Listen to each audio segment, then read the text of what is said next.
m'appelle Patrick Yarka, j'ai 31 ans. J'ai démarré cette entreprise en 2009 à Yverdon.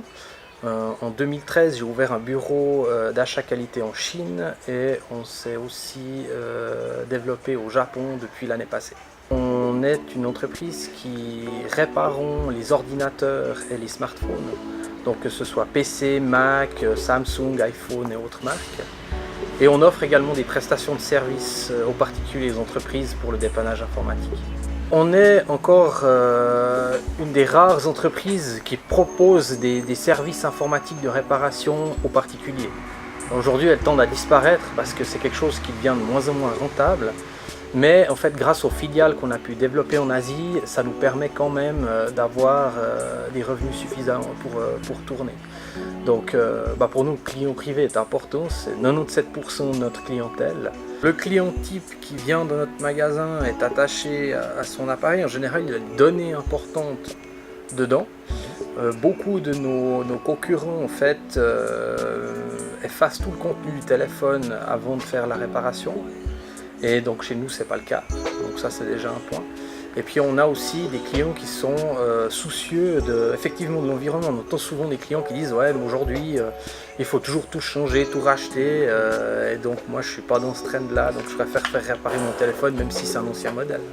Il faut réfléchir à la réparation de son téléphone portable avant de racheter un nouveau pour la raison suivante, c'est que il faut savoir que quand vous faites un abonnement chez un opérateur pour un nouveau téléphone par exemple, en fait vous payez dans l'abonnement une partie du téléphone, ce que beaucoup de gens en fait ne se rendent pas compte. Et du coup on balance le coût sur 24 mois de ce qu'on paye sur un nouveau téléphone avec la réparation, qui est par exemple pour un iPhone 6 de 169 €, ce qui est un prix assez abordable sachant la valeur actuelle encore à ce jour de ce modèle. C'est justement de faire ce calcul avec l'abonnement, le fait aussi qu'on propose quand même des garanties sur nos appareils d'occasion. Et donc voilà, c'est avoir le budget que la personne souhaite investir pour son téléphone ou son ordinateur. Alors personnellement, c'est pas nous qui récupérons ces pièces, nous on fait simplement un inventaire, on travaille avec un partenaire en Asie qui s'occupe de séparer en fait la partie tactile de la partie affichage de l'écran, puisque vous savez qu'il y a deux éléments sur les écrans.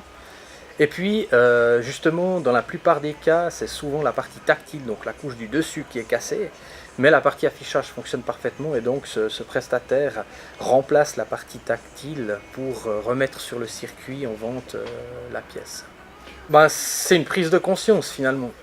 C'est qu'on est un peu tous responsables de cette masse de déchets qu'on génère, que ce soit de l'électronique ou autre. Et puis c'est à se poser la question, qu'est-ce qu'on veut pour l'avenir aussi de l'environnement, si on veut consommer à outrance, polluer à outrance, parce qu'il faut savoir qu'il y a quand même des métaux lourds dans ces appareils qui sont très polluants. Donc c'est à chacun de faire finalement la part des choses, un effort, et se demander si vraiment il faut jeter cet appareil ou le réparer.